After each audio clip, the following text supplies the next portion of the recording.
Colleagues, welcome back to the office. It's Steve, and welcome to the CPE Today podcast.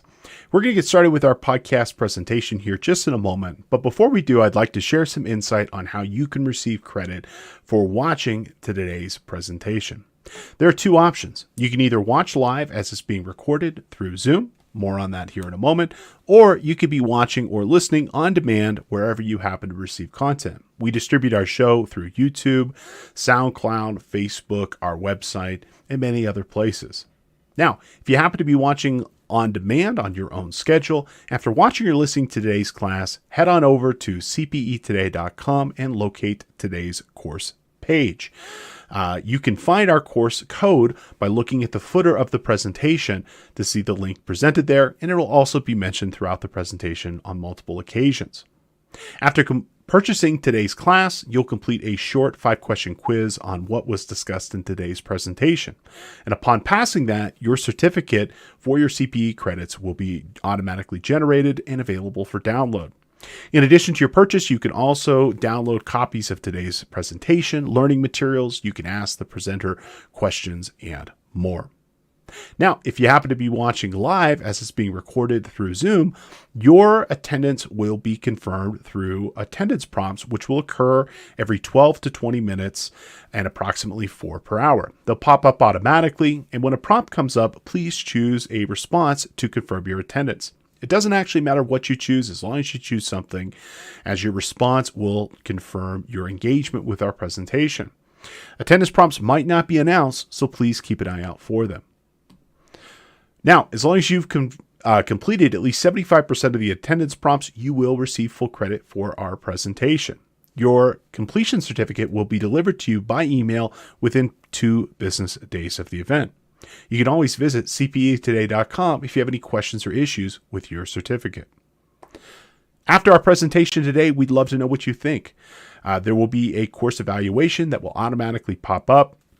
It should take you anywhere from 1 to 3 minutes to complete, and your feedback will be used to help us produce better content in the future.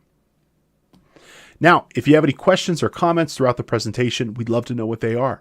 Please use the chat or the Q&A functionality to let us know what you think, or if you have any questions on the materials that are being presented. Also, please feel free to share your experience, knowledge, and insight with the class. If you have any technical issues, you can also use that functionality to ask for help.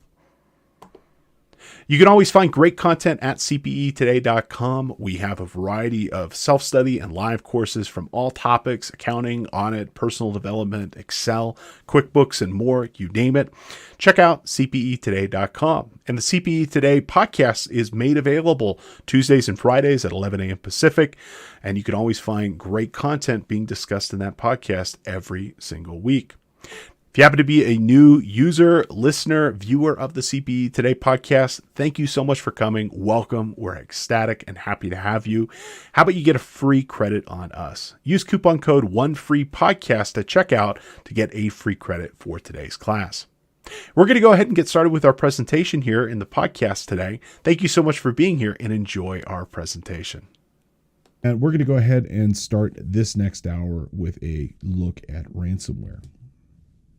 Now, ransomware, just so we all get on the same page here and we understand what this is. Ransomware ultimately is software that is malware. All ransomware is malware, but not necessarily all malware is ransomware, although increasingly I would say they're becoming synonymous with each other. And ransomware is software that will gain access and then ultimately lock down your access to your applications and your data on your devices. When the file systems are locked down, you will not be able to interact, engage with that data, be able to download that data, or do anything. Essentially, you're completely locked out of this. And you will have to pay a fee, a ransom, if you will, in order to be able to gain access back to your data. And typically, the demand will be done in cryptocurrency, meaning you're going to have to send over Bitcoin or Ethereum or some other type of cryptocurrency to the perpetrator in order to be able to get access to your data. Now, what happens if you don't pay the data? Well, what the hackers will do is they will delete it. You will not be able to get access back to it. Increasingly, though, they are publicly exposing the data that they have received. And I'll give you some examples of that here in a little bit. Meaning, your data is compromised in a ransomware attack, and then they, expose your trade secrets. They expose your customer list. They expose your financial information. They contact your customers and let them know that you experienced this and more. And there are a lot of standard tools of the trade to facilitate this. And I will say that there are several very large, well-resourced, in some instances, state-affiliated, state-sponsored groups, again, especially in Eastern Europe, specifically in Russia and in China, that this is just what they do. I mean, it is like going to work for a big tech company here in the United States. It's like going to work for a big tech company, but in each of these places, but instead of developing software to help people, you're building malicious code and malicious applications to ultimately steal and ransom data, typically from organizations in the West. Now, to get it in front of a question that almost always pops up, should you pay the ransom? I don't know. It's not for me to decide, thankfully, and knock on wood here. I'm not in that position. I don't have to make that decision today. I would tell you, whenever possible, if you have other alternative means of getting back in business, you should pursue those. If you pay the ransom, you're further encouraging this cycle of crime. So I would tell you, whenever possible, not. But, frankly, I've never been in that position, and I don't know what I would do if I was put in that position. What you should do is you should put massive effort into never letting yourself fall victim to this. You should never put your organization in this position. You should put significant effort into building solid security infrastructure and having good backup solutions in place so that this isn't a problem for you to really ever think about. If you have a good backup that is reliable, available, that you can use, if you fall victim to ransomware, you might lose hopefully no more than a day or two of time, but you'll be able to recover quickly. But if you don't have a reliable backup, if you don't have good security procedures and they corrupt the backup, delete the backup, encrypt the backup, you might not have the option. And you could be faced with either losing all of your data or paying a unreasonably high fee. Another question I usually get asked, should I get cybersecurity insurance? And the answer is absolutely you should. I can tell you I have cybersecurity insurance. I hope to never have to use it. It has a unreasonably high deductible, but it's not so high that it's not so high that I wouldn't use the policy. If I had to be in that position, I would. But it's just something you just never hope you have to call. Insurance companies are in the business of collecting premiums, not claims. But you could certainly consider getting cybersecurity insurance and data breach coverage. Typically, it'll come from the same people that you get your professional liability insurance, at least for myself. That's where it came from. And believe me, it's something you hope to never have to use, but you'll be sure thankful you have it. So you might want to consider that, though. Now, what are some of the big trends that we should be familiar with? Well, just to hit you with some really kind of mind-warping facts here, and these are coming from a couple of different reports. I've got the link provided down here. There are over 20 ransomware attacks every second. Ransomware costs the world $20 billion. I mean, $20 billion. I wouldn't ooh over that, but it is a significant amount of money in 2021, and it's expected to go to $265 billion 10 years from now. Look at this. Look at this type of growth that you can expect. In 2021, 37% of all businesses and organizations were hit by ransomware, not necessarily crippled by ransomware, but at least had some sort of attack. Recovering from ransomware cost on average $1.85 million last year. Okay. So if you're affected by this, this is the cost of recovery, the cost of the ransom, the cost of the negotiation, the cost of new equipment, the cost of downtime, a lot of money. Okay. And that number only goes up there for a lot of businesses. Okay. Out of all the ransomware victims, 32% paid the ransom, but only 65% got their data back. So you pay the ransom. Another point to make about this, you might not get your data back. There's nothing saying that they will, and it's not like you can take these people to court. Only 57% of businesses successfully recovered using backup. And the reason being is for a backup to be considered reliable, it has to be done automatic. It has to be tested. Okay, you have to actually run and make sure that you can restore the data from there. It has to be in at least, I would say, 3 different locations. It has to be on at least 2 different mediums. Backup is not just like copying a file onto a separate drive. There are some specific procedures which are covered at the end of our session here that are really important for you to follow. And if you don't follow them, you might as well not do it. Backup not done right is a backup not done. That should not be done at all. Okay. So, and in almost all these security events, the key recovery strategy is backup. Now, what does ransomware look like? Well, this is the front face of this. Okay. In the background behind this, it looks just like your normal computer desktop is probably the best way of visualizing it. But just think of like you're in like a one-way mirror type thing. You could see it, but they can't see you, and you can't click on anything. You can't download anything. It's locked your computer up. Now, what happens with ransomware is once you get infected by this for a period of time, it just basically sits and seemingly doing nothing. And what it's doing, though, is encrypting all the files on your computer. And for the purposes of ransomware, if something's encrypted, it's pretty much deleted because it's not available to you. Typically, these are encrypted using very, very large and powerful encryption algorithms, the same stuff we use for our bank communication and more. It's not going to be something you're gonna be able to fake. This is an old example. This is from the WannaCry. It looks different now, but this is the best screenshot I could find of something. And, it'll pop up after it's done through the encryption process, and this is where it extracts the ransom. And usually it'll have something saying, hey, we're going to, charge you. And if you pay today, it's only $300. But if you don't pay within the next couple of days, the ransom goes up. And if you don't pay after a week, in this case, we'll just delete all your files. Now, I can tell you this isn't correct because this number is much higher than it used to be. We're talking thousands of dollars now. And it's not that they're going to delete your files. They're just going to keep raising the ransom. And it'll usually say something like, we'll make your data publicly available or something else like that. The fees can range from a few $100 in theory to millions of dollars. And there's a difference between the fee that they're going to prescribe, a Colonial Pipeline versus the fee they're going to, hit Bob or Susan Smith for that matter. Now, I think a great way of understanding the effect of ransomware is I think we should probably take a look at a example of an attack. And I think probably one of the best examples is from last year in 2021, the Colonial Pipeline ransomware attack. Okay. Now, Colonial Pipeline is the largest fuel pipeline in the United States. Okay. It starts in Texas, I believe in the Houston area.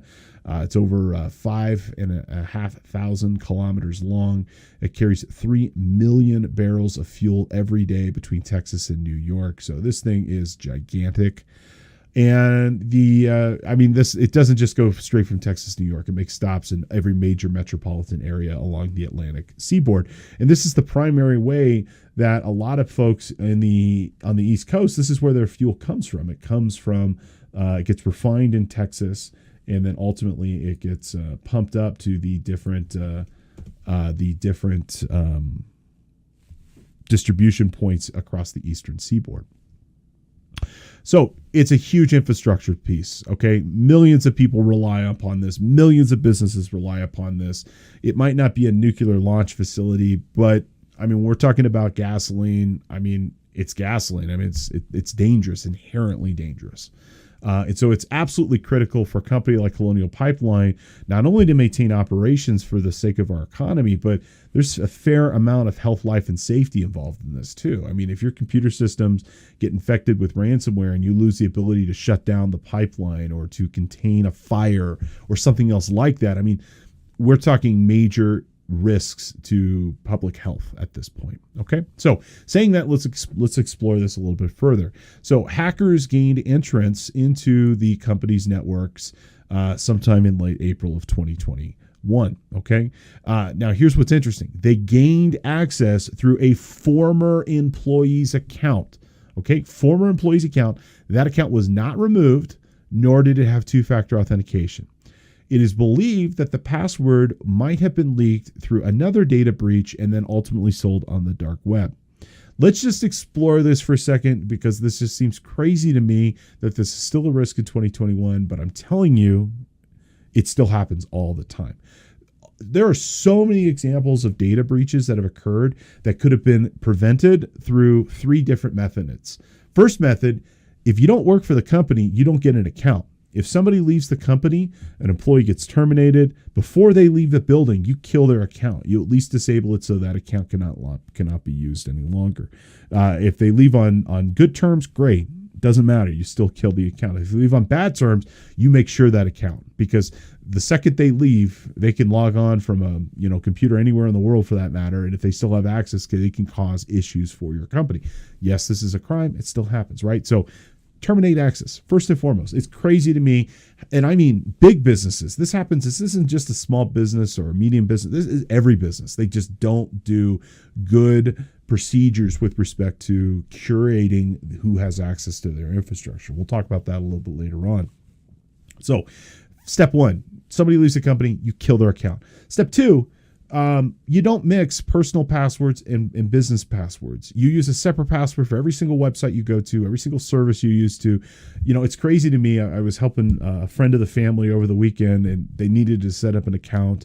I won't say what or who, but I was like, okay, here, I need you to put a password in. And she's like, oh, here's my password.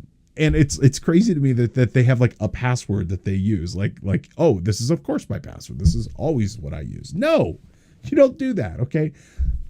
You don't have just a password. You rotate passwords for the ones you do know. But the best practice is you use a password management solution and you use a separate password for every website you go to. Okay. Password management tools like LastPass, Bitwarden, Dashlane, KeePass, Zoho Vault, and others. There are plenty of great options here. They will generate passwords for you and then store them securely. They work fabulously. You use a separate password for every site, and you don't mix business and pleasure. Okay, so that's advice point number 2. Number 3, multi-factor authentication, people. Multi-factor, okay? Use multi-factor whenever possible. Multi-factor for the win. So multi-factor authentication, if you're not familiar with it, is a methodology of securing a system or device beyond just asking for the password for something. The issue with respect to just asking for a password for something is that with the password itself, if that password gets compromised, well, guess what? Somebody can gain access to that particular account.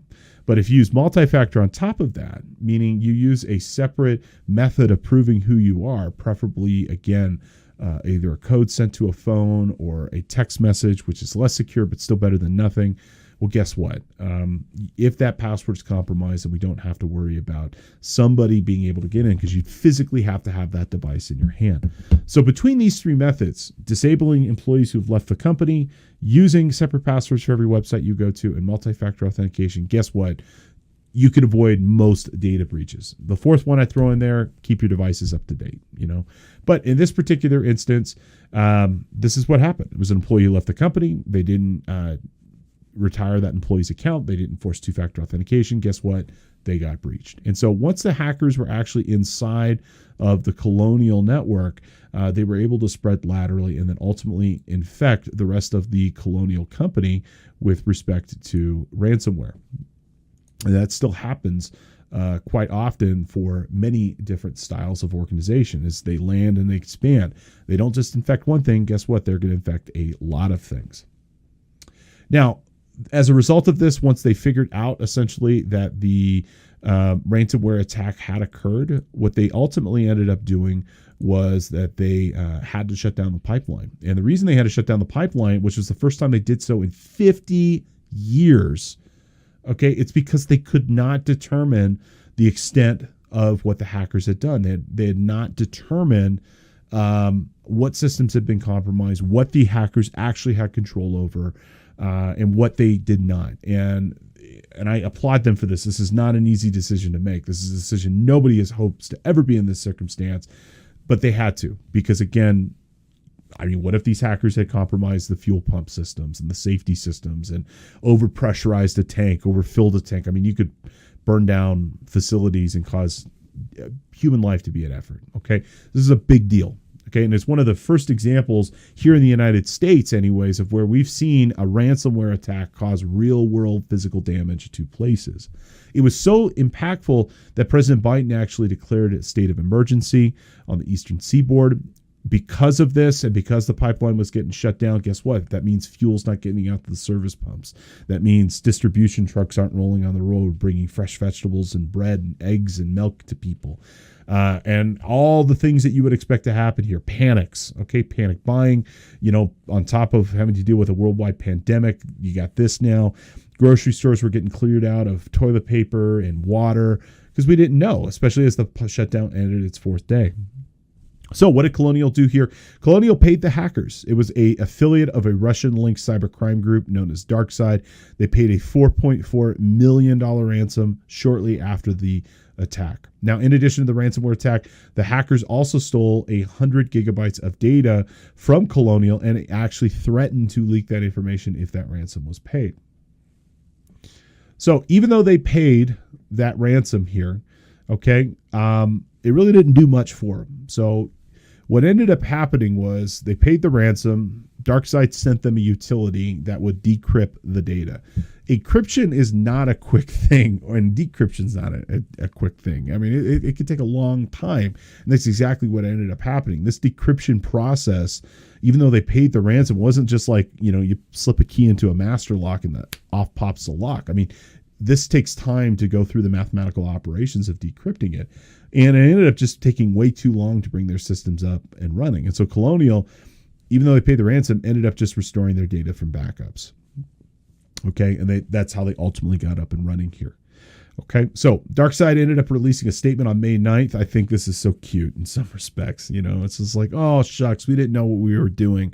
And they said, our goal is to make money, not to create problems for society. And I think that is such an poignant thing here.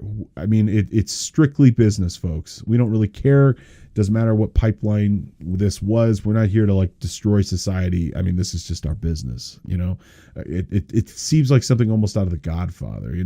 Just let them know it's not personal. It's business here. Okay. US DOJ released a press release in June of 2021 after this, saying they had actually been able to track, and they ultimately ended up seizing 63.7 Bitcoins out of the original payment. I can't remember what the price of Bitcoin was then and there, but they got some of it back. So, but this is a great example of where a real world thing was affected by something that was occurring in the digital realm. And this, in a lot of ways, I'd say was the first, definitely won't be the last. And it's important to remember, if you're in a manufacturing environment, I mean, all your manufacturing stuff is controlled by computers. If you're in a transportation environment, your loads, your trucks, your tracking, all controlled by computers. If you're at a supermarket and you got, 20 checkout lanes, every one of those cash registers, they're run by a computer.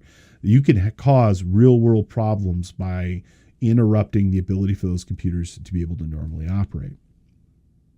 Now, the next thing I want to mention to you is kind of another trend with respect to value extraction with respect to ransomware.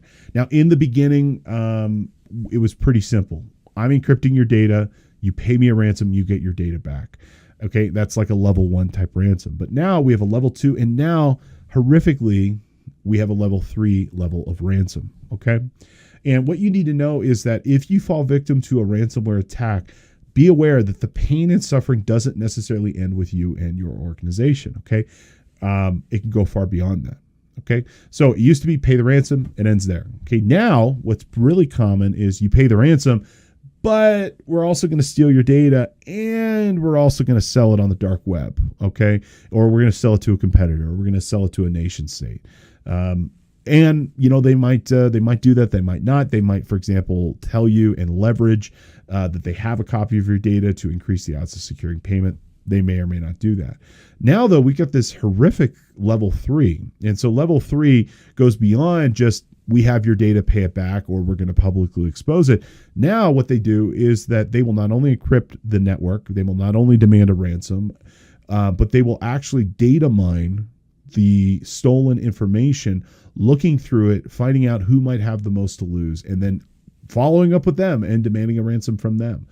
So imagine you get compromised and they get your customer information, and then these creeps go and turn around to your customer saying, hey, I have your data from XYZ company. You pay me too, or I'm going to expose this information. And depending on what type of business you're in and what type of customer, I think that could be really damaging. In fact, let me give you an example. This happened in 2020. And this was a attacker who went by the moniker of Ransom Man. And what this person did was they breached a psychotherapy medical provider called Vatismo in Finland. Okay. So Vatismo, think of them as like a group of doctors, a medical provider of some sort. I'm not super familiar with their specific company other than through this story, but just know they're a medical provider. So think of your hospital, think of your doctor's group, whatever that ends up being. Imagine if they themselves got breached. Okay. And so the hacker, compromised, infected Vatismo with ransomware, demanded a ransom to be paid. Okay, the ransom was 40 Bitcoins, and the company paid him. The company paid the ransom, which is, I'm sure, a lot of money. However, that wasn't enough for ransomware. What he did was exactly what I told you. He started data mining and started looking through the stolen data. And what they found was that in addition to, whatever payroll data and customer data they had, they also had the charts and medical records and session notes for the people who were patients of the Vatismo service. And this guy or gal or people or I don't know who actually started contacting individual therapy patients, basically saying, hey, I've got your medical records. How would you like to see it on Facebook? Or how would you like to see it published on a blog or on Google? The specific and intimate and private details of what you talked about in your therapy sessions. I don't know about you. I certainly wouldn't want that exposed. There's some stuff that, anybody, I would assume in a therapy session, you're doing so under the strictest of confidence. And that's how therapy works. I just can't tell you how much this really personally resonates with me and how much it personally hurts to think that something that is so important to somebody's personal development be violated in such a grotesque manner like this. But I'm willing to bet we're going to see more crimes like this occurring. Now, the one thing I will mention with respect to this specifically, you got to put yourself in the minds here in the United States. We have something, a variety of different privacy frameworks like HIPAA here. Okay.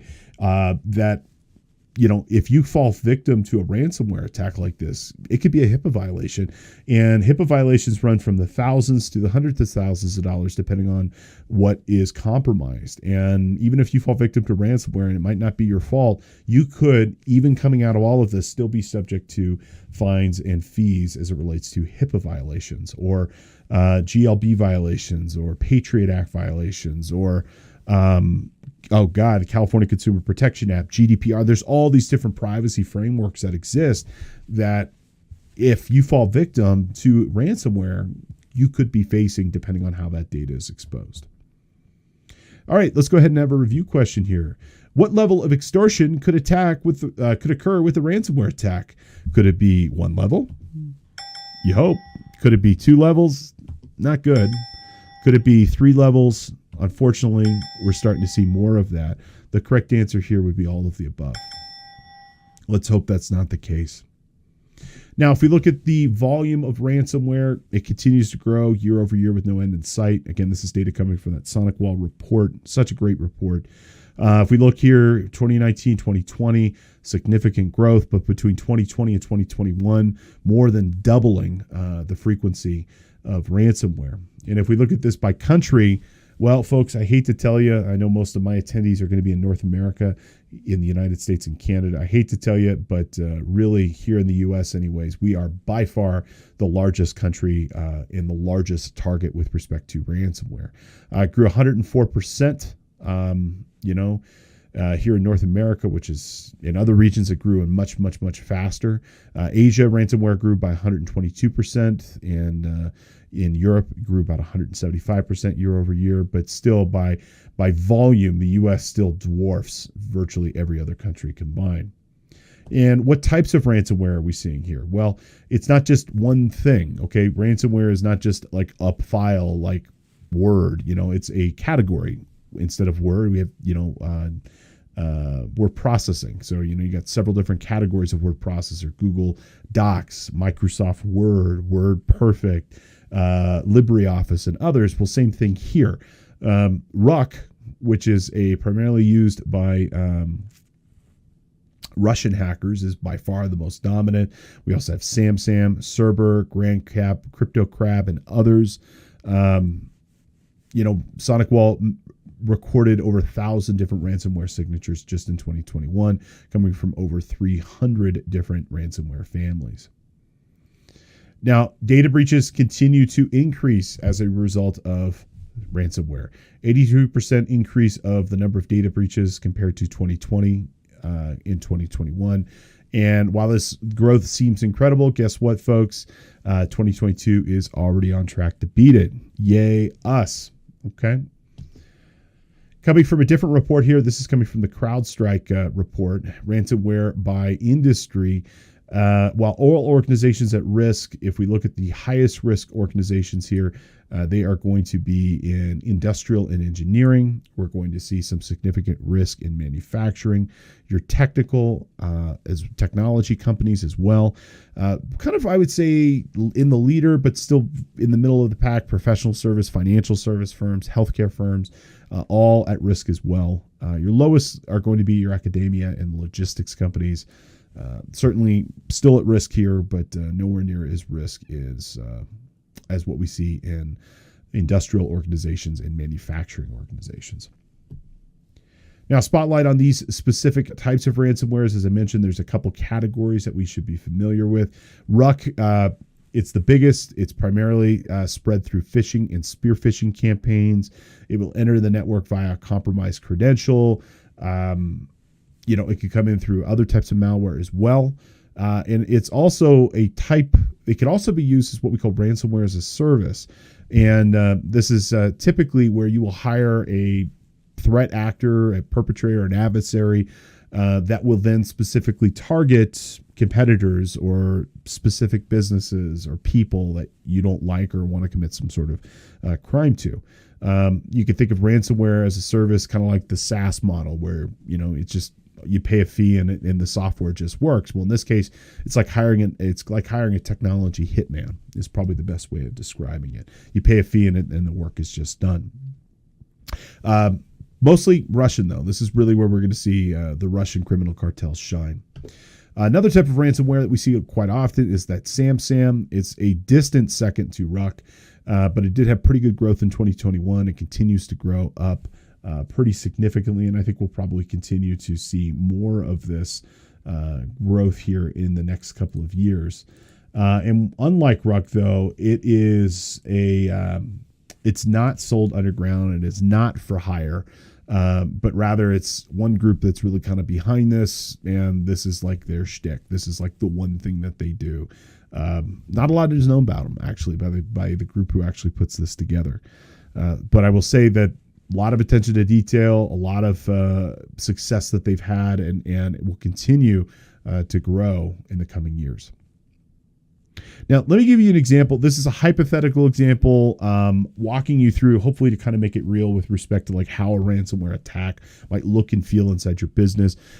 This is, again, hypothetical. This is not coming from one specific example, one specific crime. I wrote this, and I tried to put together a worst case scenario, maybe not worst case, but like worser case scenario than like the best case scenario here to really kind of hopefully drive this point home.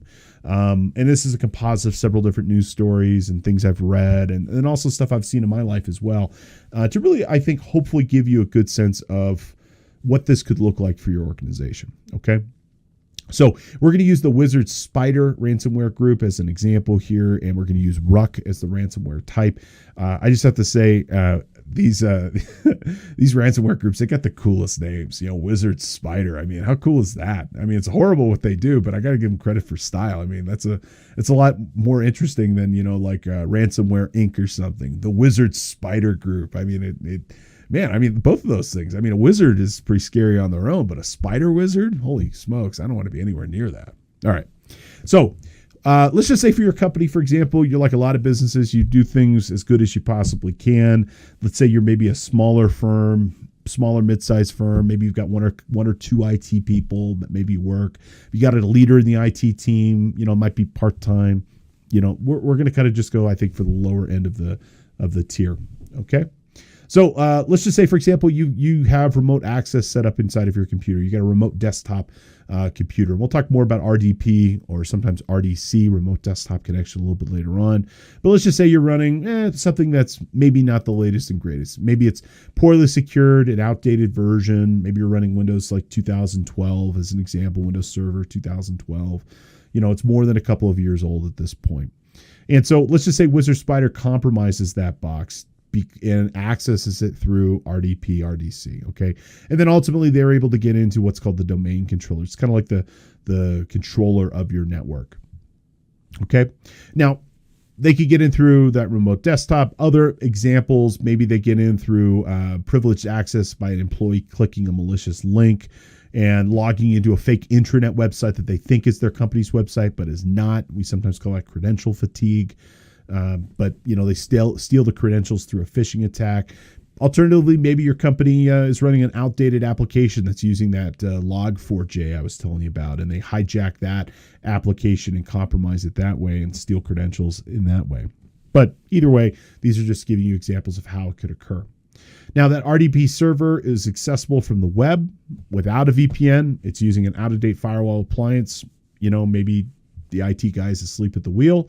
Maybe they just never bothered to upgrade it. Maybe they don't have an IT guy at all, and this was configured in 2012 and it was secure at the time, but 10 years later, it's not. Okay, remember, technology keeps evolving. It gets better and better. Okay, that RDP server did not require two-factor authentication. That RDP server did not require long and strong passwords. Okay. The compromised account that they got was maybe from the IT administrator who's no longer with the company. But again, nobody bothered to delete their account or disable that account from being used. And maybe that account was compromised from another data breach because that IT administrator just used the same password for personal and private stuff as well as business stuff. Okay. So maybe it was exposed that way. Okay. As we talked about for other reasons, you always disable accounts whenever somebody leaves the company.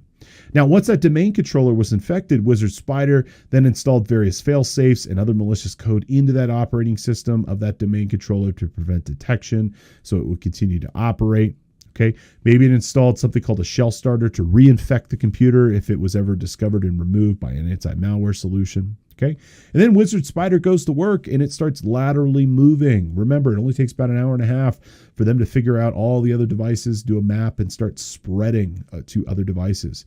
And guess what? How's it doing it? It's using the same IT administrator credentials that were compromised that not only log onto that computer and that server, but work everywhere else in the network. There are a variety of utilities that are built in. If you're an administrator, you can run, including this one called NTD Still, which is used to manage security on this server. And using those credentials of that IT administrator, they're able to take a copy of all the other user accounts on that network. Okay, well, now that Wizard Spider owns that box, they start moving laterally. They start sending additional malware through the infected network. And the malware is intended to find and compromise the company's databases. Maybe they've got SQL Server, MySQL, other things of that nature. And what are they trying to do here? Well, they're trying to find data from those databases, and they're going to take a copy of whatever data they find and then report it back to the mothership. Now, the issue is this company, as with most businesses, don't encrypt most of their databases. As such, it's publicly available, and if you know where to look, you can find it.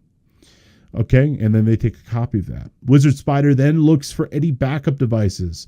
Cloud backup, they disconnect it. If it's backup drives, they corrupt them or encrypt them, and they're looking to infect those with malware. And they make sure they do this going as far back as they possibly can, and they want to ensure that any recent backups would be encrypted or otherwise unusable. Okay, so now that they've got all the fail safes and all the major company data points secured and corrupted and encrypted or in the process thereof, what do? Well, they start spreading to all the individual employee workstations, mobile devices, mobile computers, using, again, that same compromised username and password of that administrator. And as the company wasn't running the latest version of Windows on their server, guess what? They're not running the latest version on their desktop computers. And that allows for this malware to spread relatively quickly. In fact, maybe Wizard Spider isn't even using a 0-day exploit. Maybe they're just using an exploit that's been known for a couple of years, but because the company doesn't track their known vulnerabilities, they didn't know they needed to update from XYZ application to the latest version to resolve this one security issue. And finally, once all the useful and valuable data is extracted, Wizard Spider begins the encryption process on the servers and workstations, ultimately trying to lock them down. Okay, once that encryption process is complete, simultaneously, Wizard Spider locks up all the assets simultaneously. All users and administrators are prevented from accessing company data and resources. Wizard Spider then sends a notification to the company that they have to pay 100 Bitcoin, at least at the time of the writing here, about $3 million to get their data back. The company says, well, let's just go ahead and restore our backups. And they thought they had a pretty good solution in place, but they go to check, and guess what? They're not air gapped, meaning they're not separate. And those backups had not been verified in a long time. And guess what? They are not usable. Okay. And it's because this wasn't one person's job. They didn't have a full-time guy. They didn't have a person whose job was to check the backups regularly. And then when they go to check them, they weren't usable. And so faced with losing all their data and potential weeks or months of downtime, they have to consider paying the ransom. Okay. I don't know if they do or not. Now, at the same time, Wizard Spider is extracted and exfiltrated all this data, and they start data mining it, looking for authentication information, cryptocurrency keys, banking information. They've got copies of emails and files, proprietary information, trade secrets. All this information will be used for future attacks or sold on the dark web or to competitors or unfriendly states and more. Okay, so if you start thinking about it, I mean, it's incredible with how far and wide these attacks can become. Okay, so again, now they start reviewing this. Now they start looking at this. Wizard Spider finds a lot of additional breach targets, other potential people that they can do these crime against. Maybe they start contacting individual customers and trying to blackmail and extort clients, vendors, employees, anybody else that had data as part of this breach. And they sell the data on the dark web to the highest bidder. Customer data, employee data. I mean, these people don't care. Okay. And any sort of proprietary or trade secrets are sold potentially to businesses in unfriendly nations. There was a heartbreaking story of a company that makes wind turbines, and they made a really, really great wind turbine, the software behind it. And this wasn't a ransomware thing. It was one of their employees, their own employees sold them out and basically sold for not even a lot of money their proprietary software to a Chinese national that ultimately ended up selling it to another manufacturing firm in China. And then guess what? You know, all these Chinese companies started producing wind turbines exactly like the American one, and they lost their competitive advantage. You know, that happens. That happens quite often. So, I mean, hopefully this example here gives you a timeline of what this potentially looks like and the risk that can come with respect to once you experience a data breach, what it could look like for your company and your employees. I mean, you're putting people at risk here with identity theft and more. Now, are there any additional risks with work from home? Do you have a higher risk? It's kind of hard. You know, I think there's some intangible risks that are really kind of difficult to quantify here. You know, it's really kind of how you work, where you work, type of data you're working on. There are some things that you need to be familiar with. Work from home might have additional risks. Working from a public space probably will have a higher risk, mostly just because it's hard to physically secure devices in a public environment where, you know, somebody gets up to go to the restroom and they leave their laptop and somebody swipes it, or you leave your phone on a counter at a Burger King and again somebody steals it. However, I wouldn't say from a technology, specifically like a data layer, it's no more risky, in my opinion, than working in a corporate office. And both risks are entirely manageable if you take the time to properly set it up and secure your corporate network. And I would tell you, don't let just a slightly increased risk prevent you from incorporating or in using work from anywhere. Just be smart about it.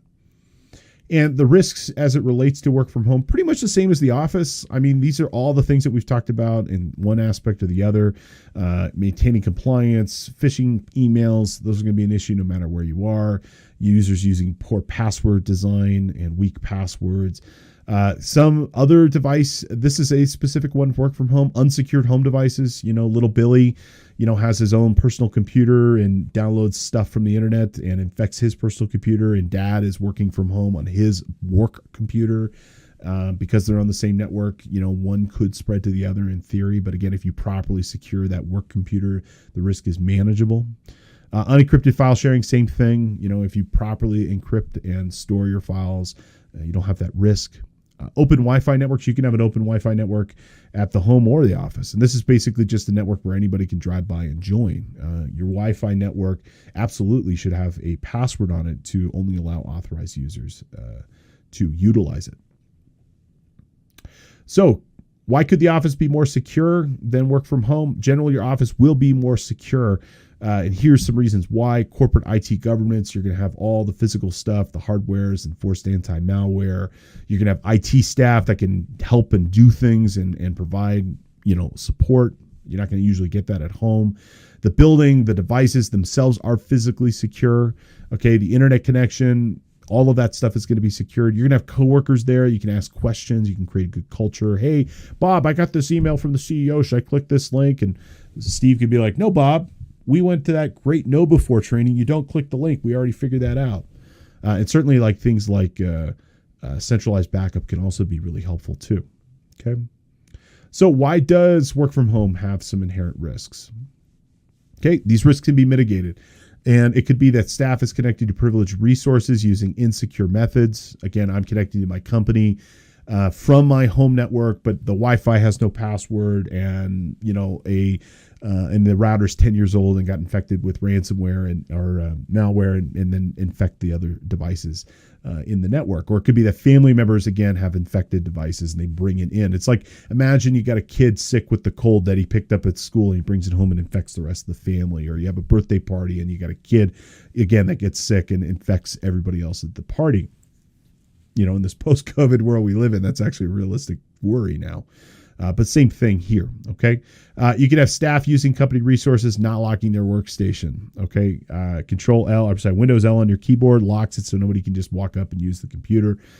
If you're at home, I hope the risk is relatively minor. You're at a coffee shop, though, you lock that machine when you walk away. Staff not backing up their devices. If their device dies, this is as much a problem for you as it is for them, so you want to ensure that your staff are adequately backing up their devices in case they physically fail or they're compromised. Staff not being able to ask questions. Again, culture is huge, not being able to ask a colleague if a potential email that they got was correct, or if it was being spoofed or something else like that. So there we go. All right. So what are some recommendations that you could do to make this better? I've got a great link here. You can go ahead and check this out. It's all the same stuff that you should be doing for your company. You can do at home. Keep on top of the security guidelines. Keep your devices up to date. Make sure your Wi-Fi is secured. Watch out for phishing emails. All the same stuff. Okay. Keep your credentials secure. Use long and strong passwords. Use authentication apps and multi-factor authentication. It's the same stuff. And the reason why work from home can be as secure as the corporate environment is the fact that 95% of today's technology is cloud-based anyway. And so Office 365 runs in the Azure data center. It's not local to you to begin with. So it doesn't make a lick of difference from 99% of the time where you're located. So if you just use the same principles to secure your personal life in your personal home or on the road that you do in your corporate office, you're going to be fine. Okay. That's my takeaway. Don't make bad decisions, I guess. Okay. And just follow the same procedures you do for your office as you would do for your house. Okay. Let's go ahead and have a review question here. What isn't a security concern when working from home? Okay. What isn't a security concern? Is phishing email? Yes, it is. Okay. Is a weak password? Yes, it is. Is it unsecured home devices? Yes, it is. The correct answer here is, guess what? They're all security concerns. These are the same things that you would need to worry about for the most part in your office as you would at home. Hopefully, though, if you're in the office, for example, those devices themselves will be secured because IT will have governance over those devices. All right, let's go ahead and round out this last our last part of our discussion here with a discussion on intrusion attempts, and really just to try to give you a sense of how hacking works and what you should be familiar with. Okay.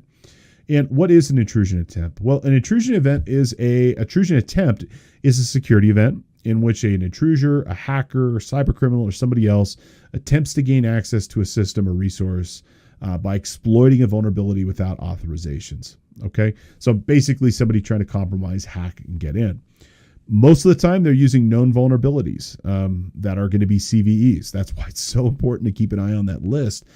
Because if it's a known vulnerability and you haven't updated your systems to resolve that vulnerability, guess what? That hacker can scan that network and find that vulnerability for you. Okay. And so while the vulnerability is public, maybe not everybody has updated, and most organizations take time to roll out updates company-wide. And so what they're going to look for is they're going to specifically look for companies and organizations that have infrastructure that have not been updated or patched accordingly. Let me show you a couple of examples. LabCorp, okay, it's a testing company. They draw blood. They do other types of medical diagnostic medicine. LabCorp had a security flaw on a website, okay, that ultimately exposed thousands of medical documents like test results containing sensitive health data. And it was due in part due to a section of their website that you could manipulate to potentially show you data from other people. And even though that system was protected with the password, you could manipulate the web address of that portal to make you go to a different account and show you the records of that other user. And what made it even worse is that, Google figured this out and it cached the results, and they've since taken it down. But, it was essentially something that you could just manipulate their website to expose information for you. And so the cache search result would only return one document containing that patient's health information. But by just changing and incrementing the document number in the URL, going from 1 to a 2, it made it possible to access thousands of other records. And the results of this analysis show that at least 10,000 documents were exposed this way. Okay. Another example, Citrix, huge network company. They make all types of software for virtualization, remote access, and more. Citrix said they had malicious hackers inside their network between 2018 and 2019. And they were able to get off with personal and financial data about employees, contractors, interns, and the like. And they were able to get things like social security number and other tax information. And they were actually alerted by the FBI. The FBI told them and said, hey, Citrix, guess what? Somebody compromised your network and was able to steal data. And after an investigation, they believe that a technique called password spraying was used. You can also use this called credential stuffing. It's a similar type of attack. Pretty crude, but pretty simple attack where you just basically, try to manipulate the system with combinations of username and email addresses and common passwords. And guess what? A broke clock is still right twice a day. And like here, eventually they found a way of being able to get in. So if we look at this and we try to understand malicious attacks here, there are lots of different types of attacks that can occur.